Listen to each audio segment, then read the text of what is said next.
You're listening to a Big Heads Media podcast.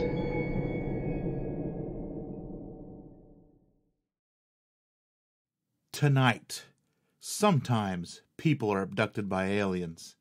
Sometimes they go missing. Sometimes they come back. And sometimes they don't. It's Duncan, British Columbia, and Snowflake, Arizona. All that and more on Small Town Secrets.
Every town has a secret.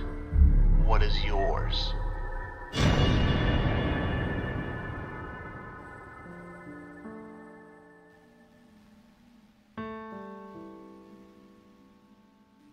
Hello everyone, and welcome to episode 6 of season 3, which means we are officially over the hump. Only 4 more episodes to go after tonight. And tonight is another one chock full of aliens. I've noticed that this season kind of unintentionally has been a very alien and UFO heavy season. I didn't plan it that way. That's what happens. But next episode will be very much off the beaten path. I'm going to drink coffee, so if it makes noise, forgive me. Coffee. But tonight, we're discussing alien abductions with sort of a little twist on the end. These are both stories about people who were not only taken by aliens, allegedly, but went missing because of it. It wasn't like, oh, they were gone for a few hours and then they came back. We're going to be talking about Granger Taylor tonight from Duncan, British Columbia, who went off to find aliens and was never seen again. And then we're going to talk about a guy who you've probably heard about before if you listen to shows like this, Travis Walton, who was missing for 5 days and then just popped up somewhere near town and had to find a phone booth to find his way back. And that's in Snowflake, Arizona. Those are our stories tonight, and I am really excited to actually get into both of them, especially the Granger Taylor one, because it's not a very well-known case. Both of these stories had issues with documentaries that I wanted to watch.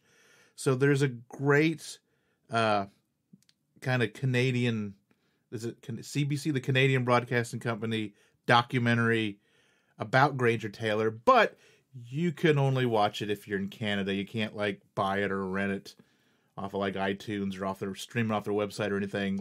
It's region locked to Canada. So I wasn't able to watch that one.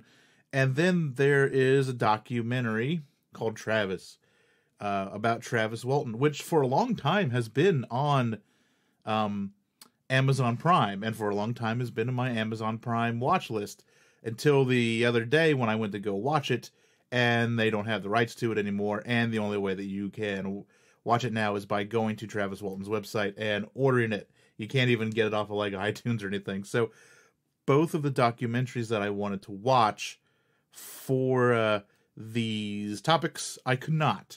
So, but it wasn't too bad. They both had just enough resources if you did some digging, especially on Granger Taylor, to bring up some good sources on them. So I'm not going to waste any more time here. We are, of course, going to play a promo from a Big Heads Media podcast like we are known to do. And when we come back, we'll talk about Granger Taylor from Duncan, British Columbia.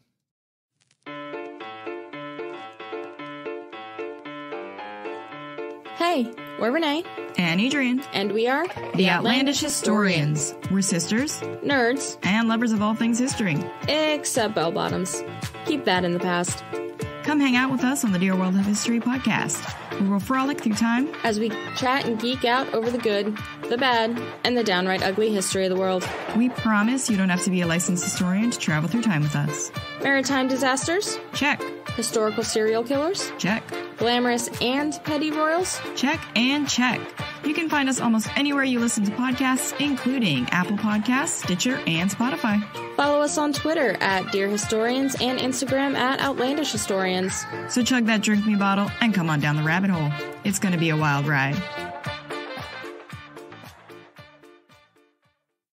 All right, so the first story we're going to talk about tonight is Granger Taylor, the tale of Granger Taylor from Duncan, British Columbia. And it is a fantastic story that does not get a lot of coverage. I think there's been a great Vice article written on about it. And like I said, there's that documentary that I can't watch from Canada. So it's picking up a little bit of steam, but it's a story with a lot of little layers to it, and one that I'm really excited and happy to share with everyone. So let's just get on into it. On Vancouver Island in British Columbia, Canada, there lies the small town of Duncan. Its current population sits at around 4,944. It's a quiet town, known for having the largest collection of totem poles. So many, in fact, that in 1985, the city was officially nicknamed City of Totems. However, there is another story about a man named Granger Taylor. Taylor disappeared in 1980, but what may have been even more mysterious is not that he went missing, but where he may have gone. Granger Taylor was born on October 7th of 1948 on Vancouver Island. Taylor was a mixture of a man. He grew up to be large and strong, but was also very shy and a bit of an eccentric. By the age of 12, he built a working one-cylinder car. By 14, he could tear down and rebuild almost any engine you could think of. He quit school in the 8th grade, claiming he had learned everything academic that he needed to know. He found work repairing machinery. He excelled at this and soon self-taught himself many skills, including electronics and welding. If you visit the British Columbia Forest Museum in Duncan, you can see a fully restored steam locomotive that Granger rescued piece by piece from an abandoned logging site. He completely restored it himself to full working order. He also built a sort of man cave out of a couple old satellite dishes and other parts in the shape of a UFO. He built this alongside his friend Robert Keller. Granger and Robert also restored a Kitty Hawk plane. They were best of friends, inseparable, some would say. And excuse me if I hesitate sometimes when I say Granger or Taylor, because he has two last names. So sometimes when I read it, I sit there and go, wait a minute, is that right? But yeah, it's right. It's just me being weird. The UFO just wasn't some cool hangout. It was outfitted with a couch, a TV, and a wood-burning stove. It also represented a secret obsession within Taylor. As time went on, he became more and more infatuated with flight. This interest in flight would soon evolve into how UFOs operated. The spaceship, as it was affectionately called, became more and more important to Granger. It was built in the late 70s and soon became almost a haven for Granger and his thoughts of UFOs and aliens. He would even install a radio that he would use to try and contact extraterrestrials. All of this was further fueled by reoccurring dreams Granger was having, dreams of alien abduction. He and Keller would spend many nights in the spaceship smoking weed, and during these smoking sessions, Taylor would go on about finding aliens and experiencing their technology. Taylor also started experimenting with LSD, if only to expand his mind.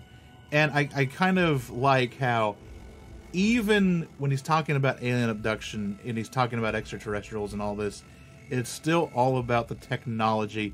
it's still all about the machinery to him. He just wants to experience it. He just wants to know how it works. You know? He doesn't want to, like, contact aliens for some, you know, secret to world peace or all this, you know, what all these other guys do. He just wants to know how the UFO works. The late 70s were hard for Granger Taylor.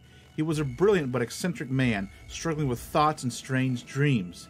Soon, rumors of his mental well-being began to spread. Many started wondering if he was suicidal. Keller maintains that this was not the case. Granger was the most intelligent, down-to-earth, wise man that I'd ever met in my life, he said. It would be on November 29th of 1980 when 32-year-old Granger Taylor would disappear. Many, of course, said he just went somewhere and killed himself. But the note he left his parents was far from a suicide note. It read, "Dear Mother and Father, I have gone away to walk aboard an alien spaceship. As reoccurring dreams assured a 42-month interstellar voyage to explore the vast universe, then return. I am leaving all my possessions to you as I will no longer will require," and I know there's a typo in there's two wills, but that's how he wrote it, "the use of any. Please use the instructions in my will as a guide to help. Love, Granger." Even his will shied away from death. He had crossed out the words death and deceased and replaced them with departure and departed. Granger Taylor vanished in his truck that night in 1980, never to be seen again. During the 42-month time frame he outlined, his parents made sure to leave the back door unlocked in case he found his way back home. The 42 months ended in May of 1984, and of course, Granger never came home. In 1986, some forest workers came upon a large blast area not far from the Granger farm. The blast area was surrounded by a debris field that was 600 feet in diameter. In that debris field were the remains of a truck. There was also shrapnel from the truck, like embedded in trees and stuff like that, as well as bone fragments. Some of the shrapnel still had the truck's VIN number on it. The police traced the VIN number back to Granger. It was his truck. The coroner, based on circumstantial evidence, proclaimed Granger dead. Taylor had been known to use dynamite to blow up tree stumps, and usually kept some in his truck. Is it possible that he had some sort of accident with the dynamite? Perhaps. However, Keller has said that Taylor knew his way around dynamite and finds this unlikely. Even if this is the case, the question of why he drove up nearby Mount Prevost that night remains. Something else happened that night. A horrendous storm hit Duncan, a powerful storm that had not been seen in 100 years. Keller alleges that Granger knew the storm was coming and that the aliens were going to be using it as cover. Did Granger go into the forest to kill himself?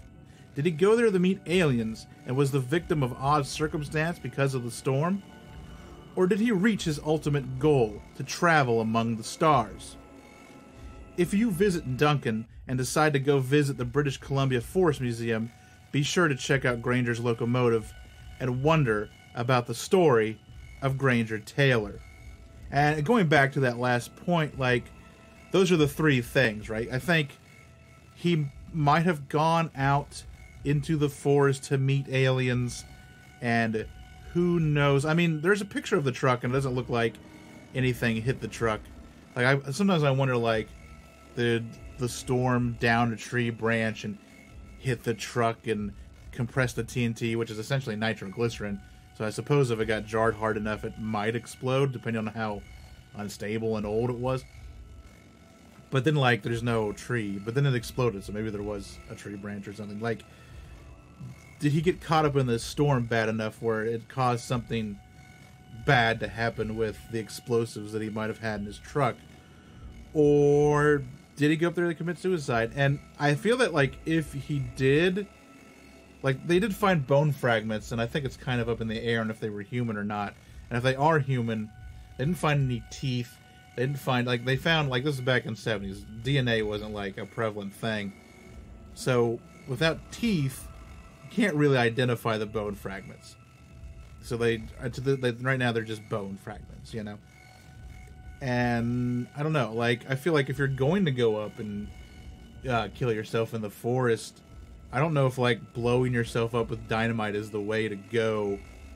Unless that was not his intention. But once again, it seems weird. Yeah, I don't know. But old dynamite can be an unstable mistress, if you will. So it's possible, I guess. Or did he, meet aliens, decide not to come back, and just decided it was easier to just make everyone think that he was gone. And he blew up the truck, and, I don't know. I don't think we'll ever know. It's just, it's a great mystery to go back and forth on. Like, even if he wasn't taken by aliens, it's still a amazingly interesting story.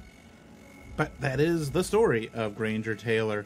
And if you live in Canada and can watch that documentary, I would really like to know about it. I'll see if I can put in the show notes the name of it and a link to it, so that if you do live in Canada, you can go to that link and you can watch it, and I cannot. But let me know if it's any good, and if there's anything I missed, any good important bits about it. I'm really interested in seeing that, and I hopefully sometime I'll be able to get my hands on it. But we're going to have a boom here, and we're going to come back and talk about a man named Travis Walton, which you may have heard of, and his extraordinary experience with aliens as well. So hang on.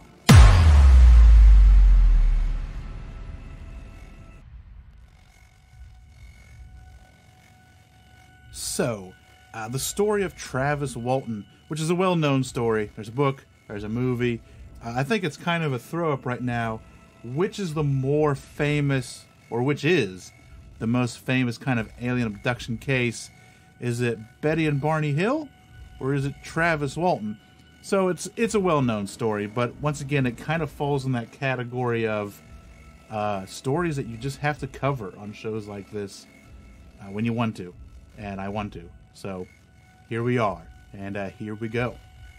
Snowflake, Arizona makes its home at the southern end of the very long and skinny Navajo County. It's a town surrounded by desert to the north and forested mountains to the south. There's not much to say about Snowflake, but in 1975, the town and surrounding area became the knife point of one of the most famous alien abduction cases ever. Of course, I'm talking about the story of Travis Walton. Travis Walton, at the time, was 22 years old. He lived and worked as a logger in Snowflake. At the time, he was part of a 7-man crew, which included his best friend and employer, Mike Rogers, along with Alan Dallas, John Goulet, Ken Patterson, Steve Pierce, and Dwayne Smith. The team had been tasked with clearing scrub and underbrush on nearby Turkey Springs in the Apache Sitgraves National Forest. Turkey Springs was by far the largest contract the men had won. However, they had fallen behind schedule and had been working overtime. By overtime, I mean overtime, usually 6 a.m. until sunset. So, at the time it was winter, so we're talking like a 12, 13-hour day sometimes. On Wednesday, November 5th of 1975, just after 6 p.m., the men squeezed in the Rogers pickup and started the trek back to Snowflake. On their way back, the men observed a bright yellowish light emerging from behind a hill. And I'm going to link this to the show notes because it is a great website that has all sorts of audio files from the time. So like little radio snippets and phone calls and like the first interview with Walton when he came back. And he talks about how like at first he thought it was the sunset and that didn't make a whole lot of sense. Rogers drove closer to the light. What they saw as the truck grew closer was a flying disc. The disc was about 8 feet high and 20 feet in diameter. John Goulet shouted, "Stop the truck," and Rogers did. At that moment, Travis Walton shot out of the truck to get a closer look at the dazzling and mysterious object hovering in front of them. Curiosity overtook Walton's fear as he edged closer and closer to the hovering craft. After getting a good look at the thing, Walton turned and started making his way back. It was at this moment that a surging beam of blue light shot from the craft. Walton rose a foot or so off the ground and was thrown back about 10 feet.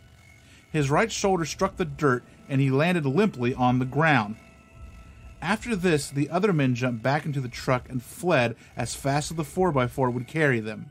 The 6 men stopped at the nearby town of Heber, where they then called the police. The call was taken by then Deputy Sheriff Chuck Ellison. Ellison met them at a nearby shopping center. There, the loggers recounted the rest of the story. So when they called him, they just said, "Hey, we were up in the woods. Our friend is missing." They didn't say anything about UFO until they met up with him. Some of the men were visibly frightened and crying. Ellison would later go on to say, if they were acting, they were awful good at it. Ellison was joined by Sheriff Marlon Gillespie, along with Officer Ken Copland. Even though there was some skepticism by the police about the story, there was a man missing, so they went back to the site to look for Walton. When they got there, they found nothing. No Walton, and no evidence that anything had taken place. The police became more concerned. It was winter in Arizona, and the nights became quite cold. Walton was not dressed to survive too long in the wilderness and bitter cold. After the search, the authorities then told Mary Walton Kellett, Travis's mother, about what had transpired. She seemed very calm and reserved, and asked if anyone other than the police and the loggers had heard the story. This would go on to further the skepticism of the story. It must be noted, however, that Mary was a stoic woman who had learned over the years not to overreact and let her emotions get the best of her. By that Saturday, the Walton story had become international news. Reporters and UFO investigators invaded the town. Many believed the men, but many also did not. The police returned many times to Mary's home, convinced that she knew more than she was letting on. I guess they kind of suspected for a little bit that he was hiding out somewhere at her house or on the property or something. Out of these many visitors was a UFO researcher named William Spaulding. Spaulding assured Travis's brother Dwayne that he could provide a medical doctor to do an examination on Travis should he return. Then, on Monday, November 10th, the whole logging crew were given polygraph tests. All of them passed, except Alan Dallas, who was not able to complete the test, thus rendering it useless. What this meant is that the men believed what they saw to be a UFO. Even if it was a hoax, they knew nothing about it. It also said that they had nothing to do with Walton's disappearance. Where was Travis during all of this? He claimed to be aboard an alien spacecraft. He woke up at first thinking he was in the hospital, but once his vision cleared, he found himself on some sort of strange table in a very strange environment.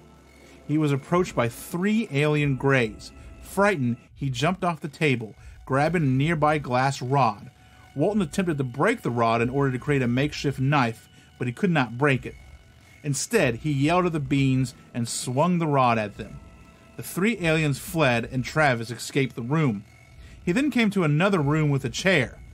Sitting in the chair seemed to activate some sort of star map, and that's speculation on my part, because I assume he says he sat in it, and this whole room lit up with stars, and so I'm thinking it's got to be either like a star map or some sort of navigational thing. To me, that's the only thing that makes a whole lot of sense about what that could have been. Travis was able to control the map with controls on the chair. He decided not to mess with the chair too much. As he sat up from the chair, he was approached by another being. This being was much more human in size and shape, but had larger eyes and was wearing some sort of helmet. Travis tried asking questions, but he got no response, except a sly grin. Feeling less threatened by this being, he followed it when it beckoned him to. He was led through a hangar which seemed to be full of the same disc-shaped craft that Walton and his fellow employees had seen the other night. Walton was then led to another room where he met 2 other of the taller beings. They did not wear any sort of helmet, but also didn't answer any of his questions. He had said, I think in his book and other things, that he thought maybe this thing didn't hear him because the helmet was over his ears, and then he sees these other 2 that are not wearing helmets, and tried asking questions again. He didn't get anything, anytime. Just a grin, just a smile every time. They placed him back on a table. covered his mouth with a mask, and he passed out. He woke up just outside the town of Heber. The night of November 10th. So this is the polygraphs were in the day, and now we're into the night of the same day. The night of November 10th, 5 days after he disappeared, a raspy voice, malnourished and dehydrated Travis Walton called his family from a payphone in Heber. I'm not sure how you say it. Dwayne went and picked him up and then checked him into the hospital under an assumed name.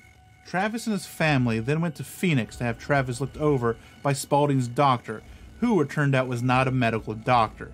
He was a hypnotherapist. This drove a wedge between Spaulding and the Waltons. Later, on the 11th, the news of Travis's return would become public.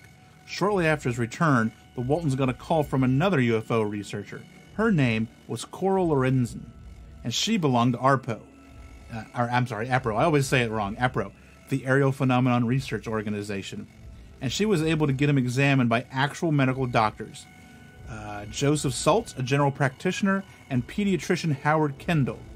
They found him in relative good health, but did find a couple of odd things. His urine lacked ketones. This was weird. If he had been alone in the woods for 5 days with no food or water, his body would have started to break down fat and thus produce ketones, also known as ketosis. This is either evidence that he had been slightly nourished by something, or he was never missing in the first place. They also found a small red dot on Walton's elbow. It was consistent with a hypodermic needle, but was not near a vein. Walton said he got the mark from work. However, skeptics point out that this could be drugs, but no drugs were ever found in his system. And it's a dot. Like, it could have been a lot of things. It could have been a bug bite, could have been a needle, but even like if it was drugs, like even if he had injected himself with something, like you still would have to find a vein, wouldn't you? Like, I don't know. I don't think injecting stuff straight into your muscle really does a whole lot as far as like that's concerned. As the years have gone on, Walton has stuck to his story. He has taken many a polygraph since then, I think like 17 or 18, and most of which he has passed. However, there was one given to him by Spaulding and Dr. Stewart, the hypnotherapist, which may have contained some inconsistencies. So that's what they say. They say that when he went to Phoenix, this hypnotherapist, which once again, I don't think a hypnotherapist is like, he's not a, I know they have like official name, but I don't know what they are. And I'm not going to look it up. But I don't think like hypnotherapists are certified, quote unquote, to be polygraph examiners. But they had given him one, and they said that it was 2 hours, and the family was like, no, it was 45 minutes. And there's been a lot of controversy because of it. Walton was also given one by the National Enquirer, who also bankrolled all this stuff. Like, Coral, the person from APRO, didn't want to do it, but the National Enquirer had come and said, hey, you give us access to the story, we'll bankroll everything. So in order to pay for the examinations and all this stuff, she agreed, but it wasn't something that she was super thrilled about. The National Enquirer polygraph test determined that he was lying and it was all a hoax. The family suppressed the information, saying that the examiner's methods were not fair. And there is some evidence to support this. He asked questions that were designed to basically make him nervous and anxious and just mess up the test. Like, you know, that's the thing about polygraph test, is that if you believe the person, you go, look, it's the polygraph test and this proves everything. If you don't believe the person, then it's, oh, polygraphs are bumpkus, you know. And that's why I guess they aren't admissible in court or anything. And they can be so easily kind of biased. If the person asking the questions is trying to get a certain response, there are things that they can do. There are questions they can ask designed to put the other person on edge and get a false positive. And then on the other hand, there are things that the person being examined can do to mess with the test. They tried, you know, the examiner for the National Enquirer test claimed that he kept trying to hold his breath, which I guess does something to screw up the test. Another polygraph was given to him in 2009 on the show The Moment of Truth, When asked if he was abducted by aliens on November 5th, 1975, he answered yes. The machine determined it was a lie. However, it must be noted that this TV show was mainly shock value. Like, it wasn't set up to find if people were telling the truth about amazing experiences. It was a show primarily used to dig up dirty secrets and then confront someone's family or someone's friend with it. It was kind of a scandalous show. I vaguely remember. And it came under fire for its dubious methods. It wasn't around too long, and a lot of people don't put a lot of credence into the results of that show. He just did it because he needed money. He had just gotten laid off from his job. He didn't want to sign up for that show, and I don't blame him, really. Walton would go on to marry Mike Rogers' sister, Dana Rogers. He worked for a while as a lumber mill foreman. He wrote a book about his experience called The Walton Experience in 1978. It was adapted to a movie in 1993 titled Fire in the Sky, which the book was also then renamed. He re-released it later. Now his book is also called Fire in the Sky. He attends various UFO conferences and even holds his own, known as the Skyfire Summit UFO Conference. If you find yourself in Snowflake, there are many hiking trails in the Apache Sitgraves National Forest to take advantage of. But beware. Here, there be aliens. And it's a story that I think a lot of people, like, of course, I didn't even get into Philip Klass and what he thought of it, because Philip Klass hated UFOs. Like, I didn't know this. I'm gonna talk about Philip J. Klass for a little bit. He was just the biggest UFO debunker, to the point to where he just hated anything to do with UFOs. Like, even in his will, he left all the UFO nuts, as he would call them, the UFO curse. He willed it to them in his will. So I think that maybe when he started out, he really was trying to legitimately debunk and find reasons for these experiences. But then by the end of it, he was just such a spiteful person towards the field of ufology that he had no credence anymore. He is no longer with us, by the way. But that's the tale. I mean, Fire in the Sky is a great movie. It, of course, has a lot of liberties taken with it, but it's a very well-made movie, and I kind of dig it. It's another one of those movies like the Mothman Prophecies, right? It's a movie where there are some liberties taken with it, but it's enough to make you... It's a gateway movie, as I like to call it, to make you want to dig into the real story and read his book and visit his website and listen to some podcasts or watch some interviews and find out for yourself what he experienced and what actually happened. He does point out, like, he's always maintained that the best evidence for his experience is that 6 men took a polygraph test at, like, one right after the other. 5 of them passed it. 1 of them was inconclusive. Like, he wasn't lying. I think he just, for some reason, couldn't finish the test. And, there you go. Like, the odds of 5 men, 5 out of the 6 people, passing said polygraph test, like, same set of questions, and I've got a picture of the questions in the show notes. Like, those are kind of astronomical odds. Like, even if polygraph tests are kind of up and down, like, 5 out of 6 people getting the same results is a pretty good thing. And he's always kind of stuck by that, and that makes sense. Once again, I don't know what UFOs are, I don't know what aliens are, but I think that Travis Walton did experience something, and it just, goes to see. I think that so many people would have had to have been in on this.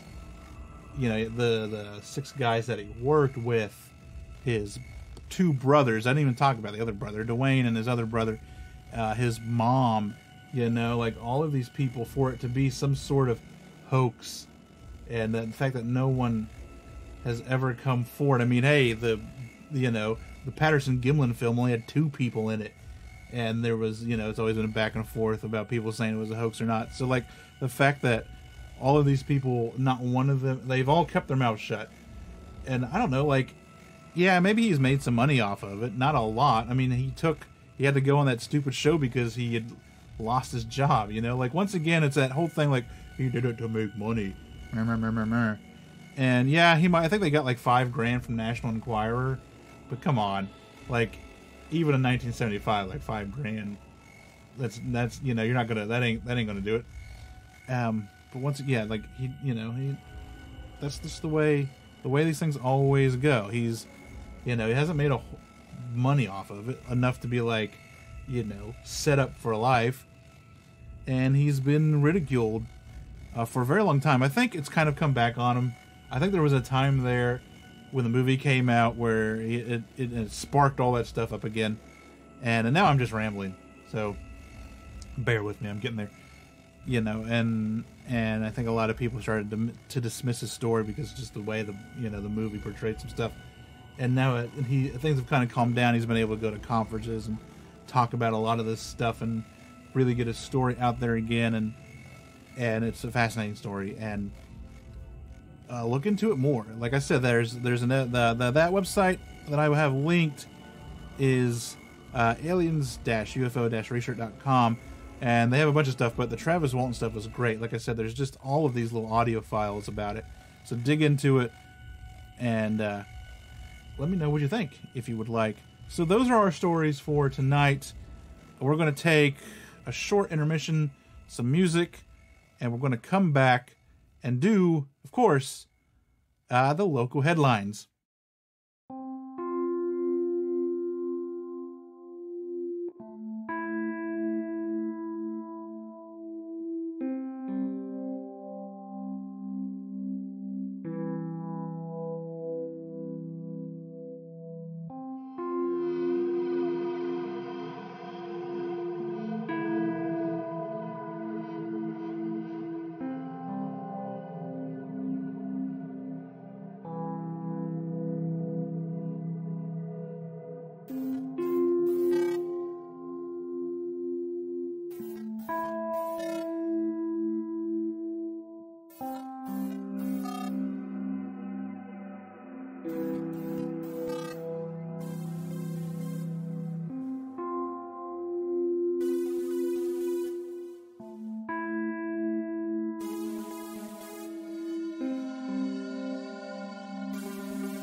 All right, we have some news to talk about.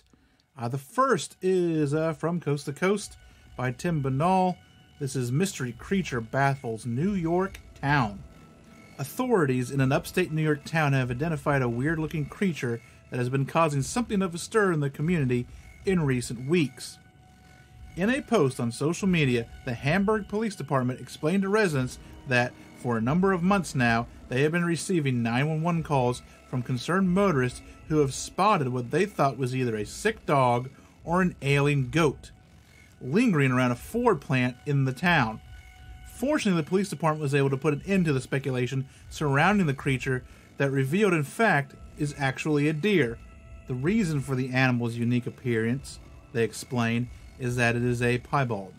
The unpigmented condition is actually fairly rare in deer, the department said, affecting just 1 in 30,000 of the creatures. Stressing that the animal is most definitely not sick, they observe that he's just minding his business and advise residents to do the same should they encounter the curious-looking deer. Enjoy the sight when you happen to spot him, the department said, but please drive safely and no snapping, tweeting, or live streaming while operating your vehicle. And there's a picture, it'll be in the show notes, there's a picture of said deer. He seems very small. Like, he does have these tiny little antlers, and he's white. He's got some black spots on him, and he seems very little. I don't know, because there's like a chain link fence behind him, so I can't tell how tall the chain link fence is. But the chain link fence is either very tall or he is a very tiny deer. This next one comes from the Daily Mail, written by Rory Butler. Disturbing black rain reported falling over parts of Japan. Incarcerated coronavirus bodies, nuclear fallout, and pollution were among theories to explain mysterious black rain falling on parts of Japan. Soot-colored rainwater was reported to authorities and on social media by people living in the Saitama Prefecture in Japan on March 2nd. The majority of black rain reports came from the city of Husada, but other affected areas included Egyo, Iwatsuki, and Kuki. Husada city officials issued a statement saying they were investigating the matter after receiving multiple complaints of black puddles in roadways and on cars, according to Sora News 24.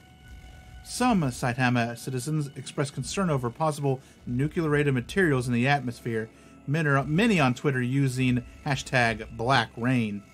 Black rain came down today over a wide area, said one person on Twitter. It looks like oil and is under investigation. They said they checked the radiation levels and nothing unusual was found. Black rain is disturbing, they added. Another person wrote, "This is a little too scary," while another said, "This is about as bad as an omen as you can get these days." Husada city officials were said to have measured radiation levels and found nothing out of the ordinary. However, they added the cause of the black rainwater was a mystery and further investigation was necessary. Another Twitter user wrote, "Are they secretly burning the bodies of coronavirus victims?" While another said, "Didn't North Korea fire missiles on that day?" One person on social media speculated whether oil had fallen from a plane passing overhead. Another, sounding slightly more panicked, wrote, "This is fine. Everything is fine." People who witnessed the black rain covering their homes and property were understandably unnerved, as similar ominous signs were also reported during the Second World War. The United States drops the world's first deployed atomic bomb from a B-29 bomber over the Japanese city of Hiroshima on the 6th of August 1945. 3 days later, the U.S. dropped a second A-bomb over Nagasaki, and an estimated 120,000 people were killed during both catastrophic blasts. Radioactive material was sent up into the atmosphere at the time, causing black rain to fall over areas of nuclear attack. Scientists who tested a uniform worn by a girl exposed to the rain contaminated by the Hiroshima bombing were able to detect cesium-137, a radioactive isotope 70 years later.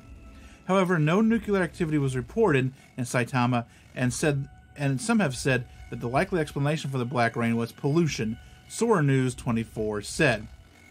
A later emerged that a gigantic fire had broken out in Husada around the time of the rainfall.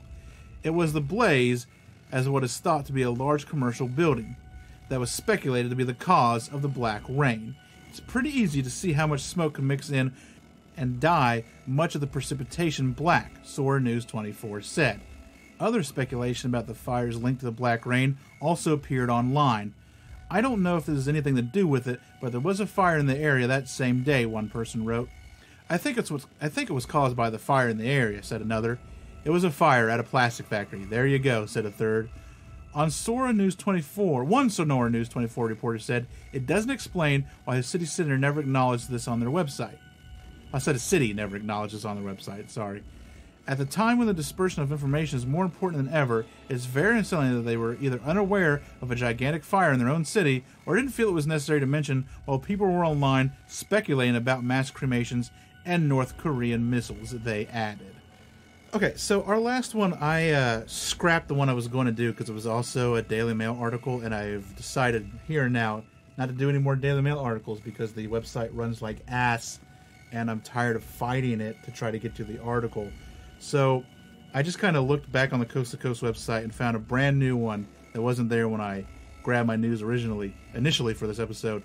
And this one, once again, is also by Tim Banal, but it's got some great photos and it's kind of a fun article, so I'm going to go ahead and double Coast to Coast it tonight with the news. This one is Bigfoot photograph peering through window in Colorado. A remarkable series of photographs taken by a man in Colorado may show a Bigfoot peering into a window. The highly intriguing images were captured back in October of 2017 by Scott Yeoman, who shared them with the public for the first time this past weekend on Facebook. According to him, the incident occurred one evening as he and his wife were refurbishing a mobile home on their 11-acre property in the community of Bailey. Suddenly, the couple were caught off guard by a very harsh odor, which Yeoman said smelled like rotting animal flesh, vomit, and excrement. It was then that he noticed something moving outside the window from the corner of my eye. Since the ledge of the window was approximately 7 to 8 feet tall, Yeoman suspected that the visitor was a bear trying to look up into the mobile home. However, when he caught sight of the creature's face as it moved closer to the window, Yeoman was struck by how unlike a bear it was. Its eyes were large and far apart. Upon realization that the thing outside his window was not a bear, he recalled, "Fear struck me hardcore." Then he quickly reached for a camera nearby and snapped a series of pictures. Strangely, Yeoman said, the creature closed its eyes when he first pointed the camera at it. The bewildered witness mused, as it was akin to a child acting as if, "You can't see me if my eyes are closed." About 8 minutes into the encounter, Yeoman wrote, his wife came into the room and he told her what was happening. When she saw the creature, she screamed and ran back into the bedroom in the home. Determined to defend themselves, Yeoman grabbed a gun from a closet. However, the creature was moving away from the window by the time he returned. Since it had not tried to get inside the room, Yeoman opted not to shoot it, as the creature ultimately left the scene in a peaceful fashion. Unfortunately, this case could have been all the more fantastic, as Yeoman said that he actually filmed the creature peering in the window for about 10 minutes. However, a house fire later destroyed the computer that contained the video.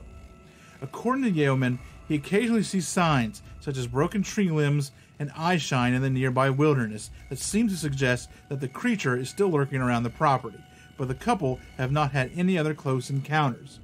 While undoubtedly disappointing that Yeoman's footage is seemingly lost forever, the photos from that evening are unquestionably thought-provoking and, if they do really show Sasquatch, may be some of the best photos of the creature ever taken. That said, skeptics will likely say that the Bigfoot is either a bear or a product of a clever hoax involving a gorilla suit. What's your take on Yeoman's photos?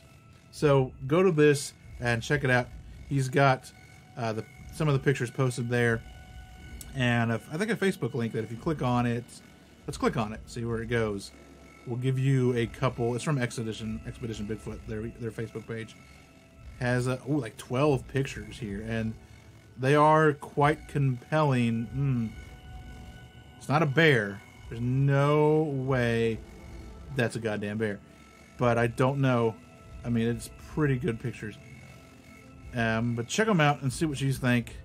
And there we go. That has been this week's local headlines. We'll be back very shortly with your small town secrets.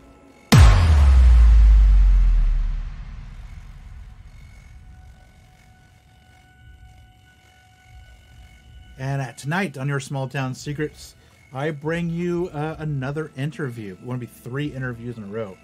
Maybe 4. There's going to be one next week, too. Or next episode, too. I keep saying next week, like this isn't a bi-weekly podcast. But I got producer extraordinaire, creator of Small Town Monsters, a great documentary kind of film company series, if you will, who has been making just outstanding documentaries for like the last 5 or so years. I've used them as sources on my show, most notably probably like the Flatwoods Monster, and I've used them for other ones as well. They are a great source of information, and I wanted to get their creator, Seth Breedlove, on Skype and talk to him a little bit, because they just finished up a Kickstarter for kind of this year's releases, if you will, which include On the Trail of UFOs, an 8-part kind of episodical UFO series, which is fantastic. We talk about it in the interview. They're doing a new Mothman documentary, which we'll talk about. They're doing a Bell Witch documentary and just all sorts of stuff. They hit a stretch goal, so there's going to be an On the Trail of the Mothman coming out. Just a bunch of stuff, and we talk about it all. We talk about Bunnicula. Yes, Bunnicula, the vampire bunny, and some other things. It's just a fun little interview, very informative, and I'll keep everyone abreast of when these are coming out and how you can find them. On the Trail of the UFO is already out, I think. I think you might be able to grab it and watch it on Amazon. I'm not sure. But here's my interview with Seth Breedlove and Small Town Monsters. So it's Small Town Secrets meet Small Town Monsters. So take a listen to it. I'll be back after this to finish up the show. I always start out with this first question for most people, and I always find it really interesting to see which side of the table people are on, and I always want to know, like, what sparked your interest in all this? Was there like an experience, or you're like me and you just had like an interest forever, and now you're here where you are? You know, like, what was it? I'm boring in this way because I don't have like a crazy experience that happened to me, and in fact I wasn't even really aware that the paranormal was a thing until the Mothman Prophecies movie came out. Yeah. And that was kind of like my introduction to all of this, and I don't even know if it was like a combination of the Mothman Prophecies movie, and then my sister was obsessed with Richard Gere. So she saw that movie like a dozen times, and then she went and bought the book, the John Keel book. Mm-hmm. And I picked up the Keel book, and I don't think I read it or anything, but I remember her saying, you wouldn't like that book. It's about like weird people who claim to see like aliens and stuff. And I was like, wait, you mean people actually like think that stuff is real? And that was like the first time. That's the first time I can remember. And I would have been in my early 20s. So I just hadn't been really aware of that kind of stuff. I mean, I grew up in a very, my family owned a historical bookstore. And so like, everything, I grew up surrounded by war history and historical books. And, like I guess I just didn't have a knowledge of the fun stuff. And so, so like that was where I got into it. And then there was that isn't where I got into it. That was like where I became aware of it. And then it was for another probably 6 years or so. Before I got interested in it for myself. And most of that was because of, this like rash of Bigfoot sightings that took place outside of the town I grew up in, which was Bolivar, Ohio. Mm-hmm. Yeah.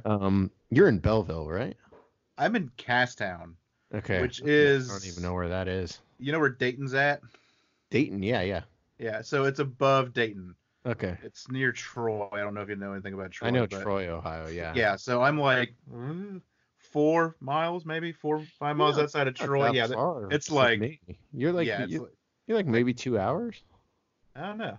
I've only had some sort of device, a device that could tell you how far you are from each other.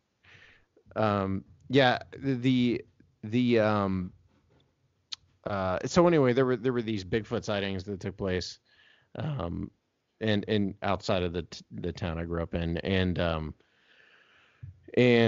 I had sort of started like looking into them for myself in like the way you do when you're first getting into this, because you have no idea what you're doing, and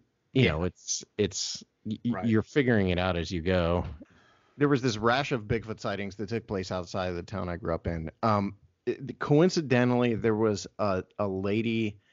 This is kind of convoluted, but there was a lady that knew a friend of mine who had told him about her family's ranch that happened to be right on the same stretch of road where all these people were seeing this stuff starting in the 70s and sort of up to the present day. And she owned a ranch. She was a dentist, and her husband was a DA for Stark County, or Canton. And she recounted like all this stuff that now, like looking back on it, seems absolutely insane in the best kind of way. Like she told stories about her and her kids following these Bigfoot on horseback, and like her family just knew they were there, and all these stories were corroborated by her children and her husband, which is wow. I mean, it's some really out there stuff that they were telling us, but they're very believable witnesses. So I don't know what to make of any of it now. But that was kind of like the point where I got into it. Was Bigfoot was near the town I was living at the time. I started driving the back roads at night and stuff, trying to have an encounter because I had no idea what you do to do that. In retrospect, that's probably as good as as a good a way as any of attempting to have some sort of brush with a Bigfoot. Right. But yeah, I did that, and then I was working a medical billing job, and I was listening to podcasts and all that kind of stuff, and that was where I sort of started to really get into it, and then I hit upon the idea for Small Town Monsters at some point in there, and that's and I pitched that as a book originally, and then the book was rejected, and eventually I just started making a movie with some friends called Minerva Monster, and then that sort of kicked everything off. Okay, yeah, that makes sense, because now I'm looking 3 hours away, by the way. Yeah, Minerva's not that far at all. That makes sense. Because I think the first time I heard about, what was the second? Was Mothman the second movie? Which one? Oh, no, Mothman's the fourth. Oh, really? The first is Minerva. Second is Beast of Whitehall, then Boggy. Okay, they're going in order. Okay, I see. Yeah, and then Mothman, Invasion, Flatwoods, Bray Road. I think the first time I know it was on Banal, and I think you were on there for Mothman. So that's probably why I'm thinking that was the first one, not realizing I've been watching them. Not like you have to watch them in order. I remember that going on that show. I've only been on there twice, but Tim is hilarious, so I like he's talking. Great. He's great. He's very approachable. Like But so like I'm gonna heap some praise. Like so these for people that don't know, Small Towns Monsters, you primarily make documentaries, mainly of like the cryptid persuasion, and I love them. Like every one of them is always done really well. The production value is great. The illustrations that you have people do are great, and you just have so much fun with it. Like, and I said this on an episode a while back, like the Flatwoods Monster, like the beginning to the Flatwoods Monster one, just like the old sci-fi movie, and making Lyle Blackburn basically be Joe Bob Briggs for the Momo one. Yeah. And just making it old is just a great way to approach it, not just doing the same thing over again. But they're greatly informative, and they're just so much fun. But it's funny you say that about Flatwoods opening, because that's one of the ones I'm like in the process of exporting so I can send off to this distributor. And I don't rewatch our stuff. I really I avoid it. In fact, a couple of weeks ago I put on Beast of Whitehall just because I had to have something playing on my computer so the computer wouldn't crash. And because it's this weird thing where my brand new iMac, if it idles for like 2 seconds while Adobe is open, it'll crash. So anyway, I was playing Whitehall through, and I was shocked to find that I didn't immediately hate it. But normally I avoid all our stuff. But I do know the Whitehall or Flatwoods has always had my favorite. Now it's probably my second. I really like the opening to Terror, but it's probably my favorite opening, and I love the credit sequence because of the music, that like Danny Elfman type score that Brandon did for that one. I love that score. That is a great one. But like so far they've been, just kind of hour and a half long documentaries. But I guess I didn't realize this when you sent me the stuff that the on the trail Mm-hmm. brand, if you will, is actually like episodic. Yeah. And so you've done a few of those. The first one was Champ, right? On Yeah. the Trail of Lake Champ, and I then produced that one, and Alexander Pedikov directed it. Yeah. gotcha. And then there's a Bigfoot one which isn't out yet.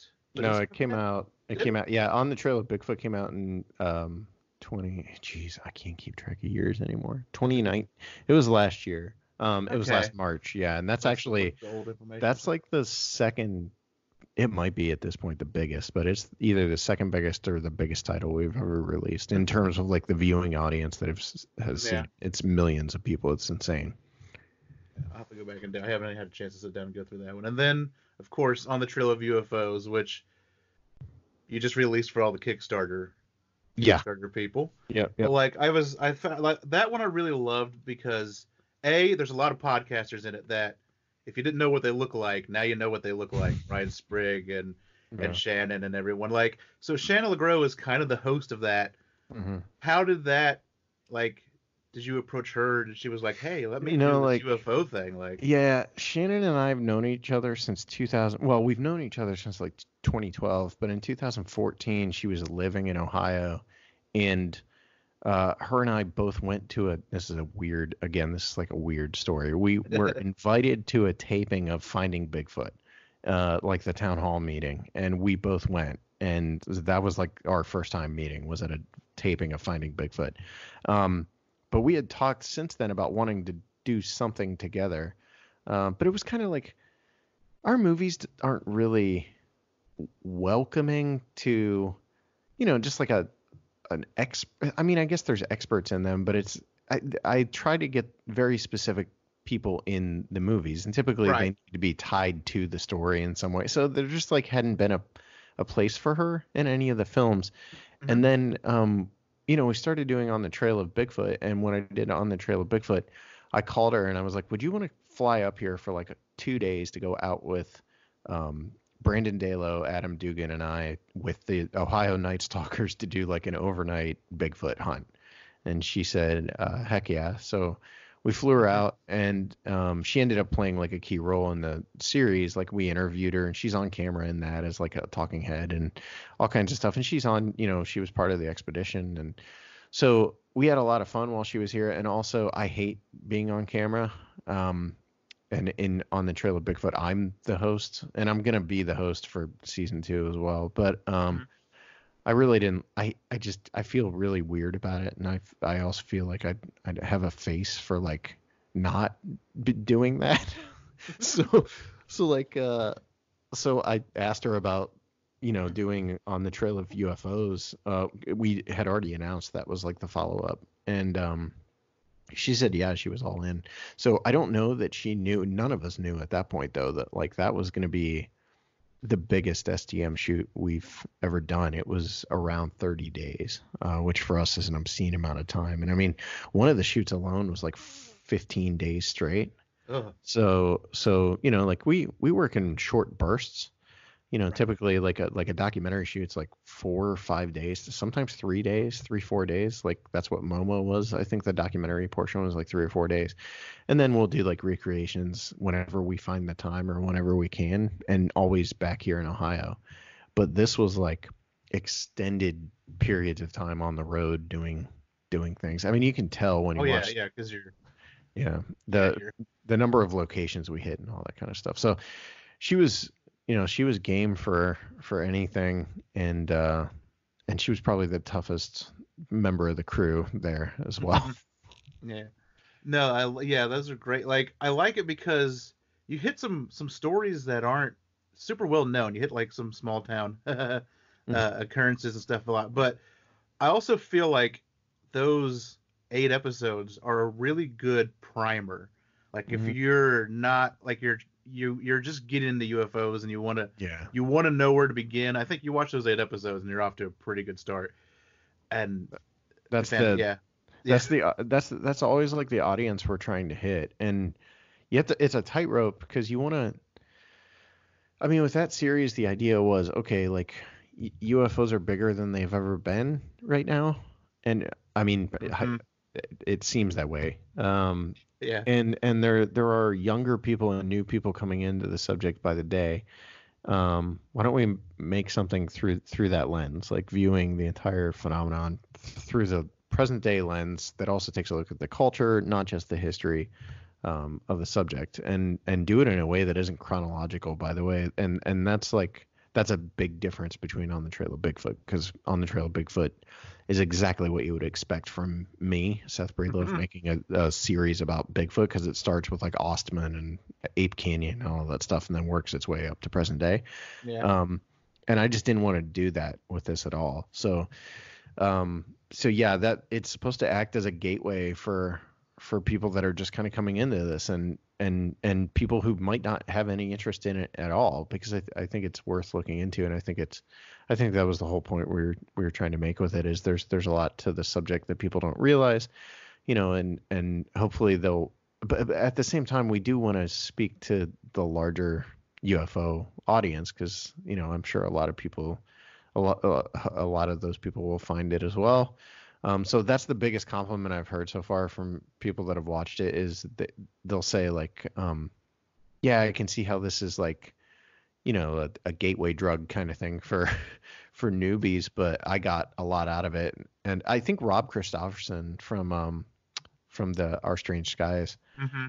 podcast is one of the first people that said that. And that was great for me, because he knows a lot about UFOs, whereas I'm a newbie. I mean, honestly, that series is being made by a bunch of people who are on the outside looking in at ufology. And I think that's the biggest compliment I've gotten so far in the series, is people that are telling me, there was a lot in this that was for me, and I'm someone that knows this stuff. So Yeah. Right. Yeah, that's where I was with it too. What was I going to say? What was the next one? So hold on, like sorry. Did you Mhm. watch the whole series then, all 8 episodes, or are I you have still to working watch, on I it? think, the last one. I just couldn't. Yesterday was weird at work, and I couldn't get through the week. I think I have one more to do. But like, Yeah. like I think the one that I really dug, because it was a really interesting take on just like spook lights and stuff. Oh, I don't know awesome. which episode. That one was really That's great. 6. Yeah, Yeah, that's that one one of comes my in. I'm favorite. like, that I never. It is a weird thing, because you never think of spook lights like, oh yeah, that should have been. I Hmm. don't know. I just felt like that. I was like, yeah, that should have been really obvious to a lot of people, but I don't think a lot of people think about, like, maybe these things are somehow connected and somehow related. Yeah, I never really thought about them like that before, and that was kind of an eye-opening episode. But I think, like I said, I've got to watch that eighth one still. But yeah. so 4 out of the 7, that one was the one who was like, that one was, yeah, That's that's awesome. probably Yeah, my favorite one. Yeah, but I that's just love, super like, cool. going back. The Kecksburg stuff is great. Like, I love Kecksburg. Like, Hmm. no, I don't care if You it's a know, UFO. I don't care if it's a time traveling Nazi bell. exactly. I just I've got an interview that I conducted back in 2017 with someone from Kecksburg. We were going to do a Case Files episode as like a special, and I never got around to editing it. So I'm Mhm. hoping, if On the Trail of UFO season 1 does well enough, I'm hoping I can squeeze it into season 2, because I want to do like not a Kecksburg episode, but a much more Kecksburg centric episode, because when we do tell it, it's in episode 5, which is like part of the conspiracies, and you just kind of fly Mhm. through it in a heartbeat. Of course, we focused on it more in Invasion, but I'd like to get into. Yeah. We had Stan talk about like the disc jockey who was like mysteriously killed, and all that kind of stuff, and I want to get more into the Kecksburg story, because there's so much to it. Yeah, I know, because, like, the thing about it is, because I did an episode, I don't know how long ago, there's not even, like, a good Kecksburg book or Hmm. anything. You know what I mean? Like, there's a couple, but they're not. I don't know They're, why Stan hasn't I written know. a If book anyone. specifically about it. Yeah.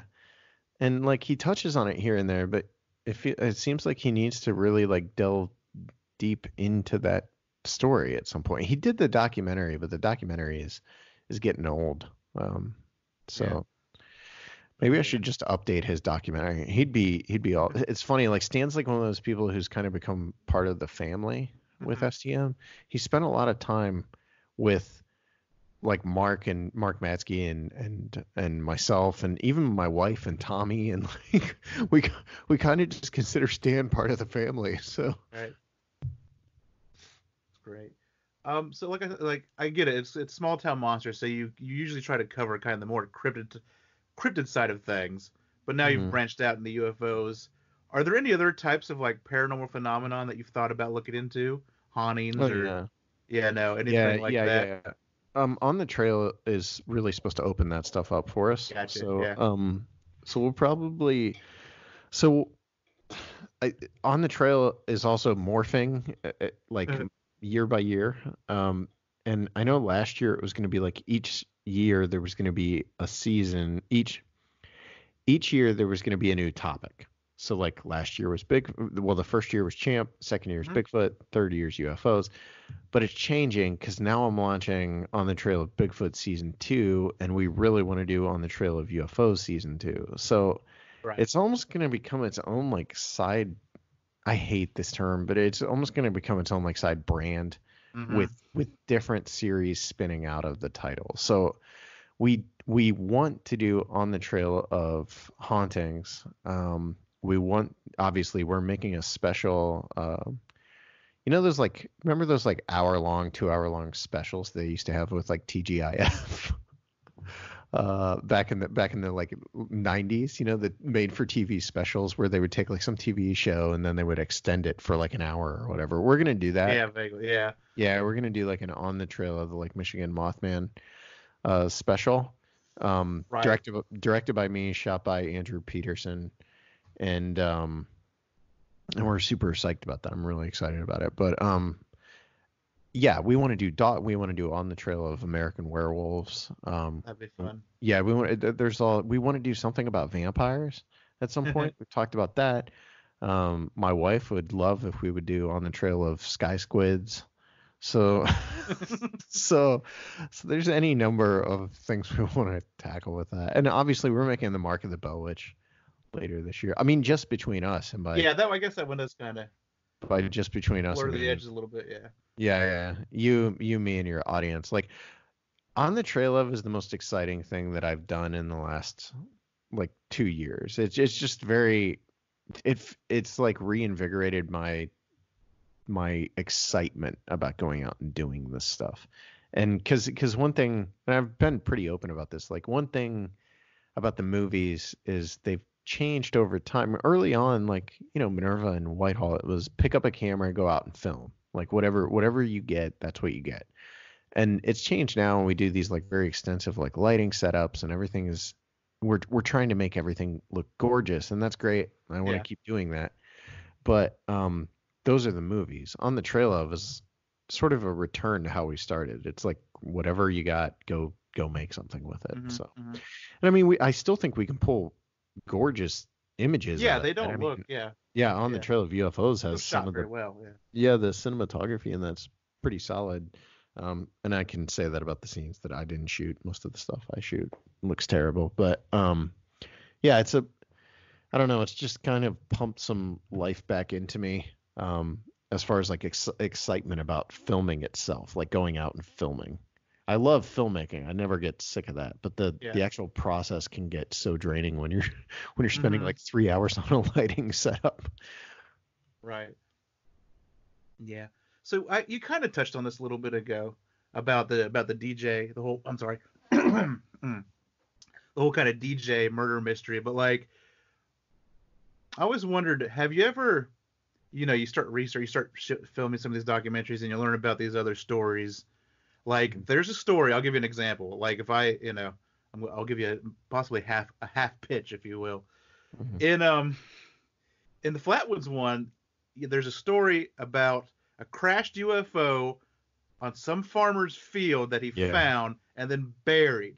And for yeah. me, the That's idea that's that the most somewhere in West interesting part of the Virginia there's movie. some buried UFO, Yeah, like that would be one of like, do you have like that would be so great to go back and be like, ooh, we didn't know about that. Like, yeah, and just now let's go back and dig into that and see yeah, how much credence there is to that story and things like that. I think stuff like that would be fun. Have you ever thought about like yeah. going back and trying to find some?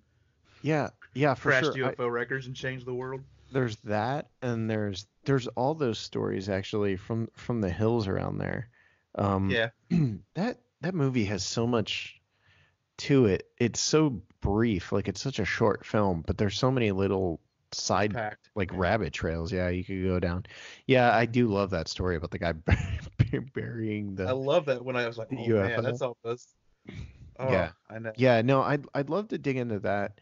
Like my dream projects right now are all not connected to this stuff. Like I'd kill to make a movie out of Bunnicula and the children's book about the vampire rabbit. Yeah, the vampire rabbit. Yeah. That's like my dream movie. I have a script I wrote when I was like 19 for that. And I want to do a movie about growing up in the 90s and like I don't know, all that kind of stuff. But I want to do Ape Canyon as a narrative film, and that's going to happen. I don't know when. Next couple of years, we're getting that. I'd say that's in like the very early stages of pre-production. Yeah. But yeah, I'd love to get into like some of those little stories like that. And the thing is, I think On the Trail of is the perfect place to do that. You wouldn't, you could at least delve into those cases because a lot of times something like that you're going to turn up a minuscule amount of info and there's probably you don't know. It's a pretty quick little story. But on the other hand, sometimes those little stories just keep expanding and then you end up following threads that seem to never end. Yeah, so you could go down there and be like, well, we can make a 6-hour episode out of this one, or just like out of this. Oh no, we have to. Yeah. Yep. Right, and I think I'm going to go ahead and finish up with this. Mm-hmm. So, like you mentioned, movies. I can't believe Bunnicula has not already been made into a movie. I know, right? Well, there's a made-for-TV movie, and then I think there's actually a mini-series that they're trying to get made right now. Yeah, and it's funny. I saw James Howe once at a mall. He was doing a signing. He was doing a signing at a mall, and it stuck with me my entire life. I don't know why. It's just like I remember seeing him and being like, because I was obsessed with the book as a kid, and seeing him and just like that was where it all began. I just became obsessed with that book, and then I buy my wife would back me up on like any copy of Bunnicula I see I buy. It's like this weird. It's kind of isn't that a thing? That might be. Is that a fidelity where it's a Mel Gibson movie where he's like a conspiracy nut, and every time he sees like Catcher in the Rye, he buys it because they can track him that way with the. I don't know why I know this or remember this movie. I've seen it like half a time. I saw that in the theater twice for some reason with my dad. I can't remember what it's called. It's but called that's Conspiracy. What it is. It's called Is that Conspiracy it? Theory. Okay. Yeah. Yeah, and it's like Mel Gibson and Julia Roberts. Yeah, and he doesn't know why he does it. It's like but he does it because they can track him right through the UPC code or something like that. Yeah, that's what it is. So careful. So maybe someone's tracking me through all these Bunnicula books I'm buying. Oh boy, that'd be my luck. Yeah, but I guess what I want to ask, so like, is there a white whale story that like a topic that you would really like to do that you haven't done, like a really like just something really, I don't know, like Bunny Man or something really on the fringe like that you guys have not got a chance to do yet? Boy, it's weird because I have an answer for this and I'm not sure. I think she'd be okay with me saying so. So my friend Heather, who also is like our research girl at STM, she does all our research. Not all of it, but she does a lot of our research and helps me track names and stuff like that these days. Heather Mosier. She has a relative who went missing in Canada. And this was in like the, I'm going to get the era wrong, but it was like the 30s or 40s or something. It was a very long time ago. And they went missing in Canada and they basically found that they were like suspiciously murdered. I mean, it was pretty clear that they were suspiciously murdered or killed or whatever. There were like bullet holes in their canoes. One of the bodies turned up. But what was really weird is like the wife of this man that went missing became kind of obsessed with it and eventually hired like a native tracker over there to go find them. And this guy grew up in the area, knew the land, was a tracker, and also suspiciously went missing after he went to find the bodies. And Heather shared all the info on this with me, and there's a lot more to it. It was an extensive, like it was almost a mini book what she sent me, and it's stuck with me now for like 2 years or probably over a year since she told it to me. And there's also a really weird looking photograph. They found a camera at the campsite of these guys. You know, they're out in the middle of nowhere in Canada, in like the Canadian wilderness, and they had a camera, and when they developed it, there was like one photo, and it was just of this forest, and then there's something really weird sitting in the middle of it. And you can't tell if it's like a close-up of like a jug on a log, or Zach that shoots our movies looked at it and thought it looked like a skeleton face. It's a really weird story, and I'd love to do something with that. I just think you'd have to get really investigative. I mean, you'd have to go there and be there for. It's nothing I can pull off right now, but that might be the white whale. It's either that or it's Bunnicula, the movie. But yeah, that'd be fun. Yeah. Okay, so I think we're at about half an hour. We're good. So what do you got to plug? Plug away. I know you got a podcast. Right? Oh yeah, Monsteropolis is my podcast. I do that with Mark Matsky, who appears in On the Trail of UFOs and also in On the Trail of Bigfoot. And yeah, we have On the Trail of UFOs coming out next Friday. We have On the Trail of the Lake Michigan Mothman, and we have the Mothman Legacy coming in fall of this year, and then we have the Mark of the Bell Witch. So all of that and probably more. Like we're going to be, I know I'm going to British Columbia in August to shoot stuff for On the Trail of Bigfoot season 2. So it's going to be a crazy year. I don't know how we're keeping up with all of it, especially with the coronavirus lurking about. So we'll see. Awesome. Yeah, actually, so the episode this is going to be on is going to be kind of a UFO centric episode.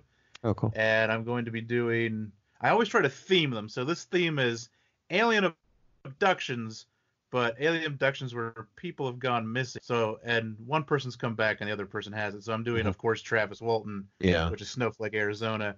And then I'm going to talk about Granger Taylor from Duncan, British Columbia, who apparently went up into the mountains one day to find UFO. I can't remember off the top of my head, but he never came back, and all they ever found was his truck. No kidding. Yeah. So do you know where specifically? I've got Duncan, British Columbia is the town. I will send you. I've got some articles bookmarked about it. Interesting. I'll write that down, and I'll send you some links via Twitter. Yeah, that'd be check super it out. Cool. Yeah. Awesome. Thanks, man. Actually, I think Ryan Sprigg did an episode about it too. Oh, cool. On his. Yeah. So you can check that. Look it up. Awesome. So that'll work. Cool, man. I think that'll be good. So, yep. Let me know when they get close, and we'll do some signal boosting for you. So that this episode, I'll probably go ahead and end it here, but I'm just going to talk to you for a minute. This episode won't be this Friday, but it'll be next Friday. Yeah. So if you find out in the next week that she doesn't want you to share said story about, let me know and I'll cut it out. So she'll be okay with that. When she shared everything with me, she was cool with me posting it on my Facebook. I didn't, but yeah, there's so much to that story. It kind of bothers me. I haven't looked it over since. It's super emotional too, because his wife spent the rest of her life wondering what happened to him, and wrote a huge manuscript about it, and her children won't. It sounds like they destroyed it. So there's some really weird but personal stuff to that story. I just really would like to dig into it at some point. It's really interesting. Yeah, I bet. Oh no, brought my marker. Okay, I think that'll do good. So I'm gonna go ahead and I'll let you have the rest of your evening. Cool, thanks, man. Thanks for coming on. This was really fun. Yeah, thanks for having me. And so that is tonight's show. Thanks to Seth Breedlove once again. I'll put some stuff in the show notes, his Twitter and all that. And go check that out. Those are, like I said, those are great documentaries, great informative stuff. But if you have a small town secret to share, albeit a UFO story, a Bigfoot encounter, some true crime stuff, anything like that. It can even be something whimsical and fun. Like, it doesn't have to be like dark and ooky spooky or anything. But do you have a story of a vampire bunny? That'd be kind of fun. That'd be kind of cool. You can get it to me in a myriad of ways. Please first check out stscast.com. There is an email form at the bottom of the page that you can fill out, and you can send it to me and get it that way. Also on that website, all the show notes to every episode.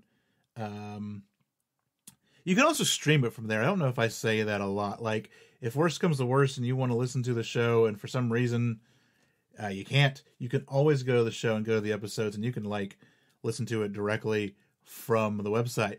But like I said, there's merch on there. There's links to all the shows, sources in the show notes, pictures in the show notes. All of that are on stscast.com. You can also get at me on social media, most active on the Twitter at STScast there. It's also at STScast on Facebook, and I'm on Instagram at stscast.gram. And you can use those platforms as well to get me your story if you would like. And we can do it anyway. You just want to write it in. You want to point me towards an article. You want to come on Skype and have an interview and talk about it. We can figure it out. We can do it almost any way you want to do it. And that's the show. And I want to thank once again everyone who listens, and for listening and continuing to listen and just help out the show by telling a friend. If all of you got one more person to listen to the show, then the listeners would double, Please leave a rating and review on your podcatcher of choice, especially if it's on iTunes. That really helps the show kind of get up there and get noticed more. And I'm not going to harp on it too much, because I know that a lot of people are using podcasts and stuff as an escape to kind of get away from what is going on in the world at the moment. But I just want to let everyone know that as long as I can do this, I will do this. I don't see any reason why I'll be able to stop. I think I'll be okay. But everyone out there, stay safe, stay healthy, stay kind, and stay home if you can. I know not everyone can. And for the people that can't, I applaud you. And I hope that we all come on the other end of this coronavirus thing, out on the other end, better than we are when we went into it. But I'm going to leave everyone with those words of wisdom, and that's all I'm going to say. So until next time, like always, every town has a secret. What is yours?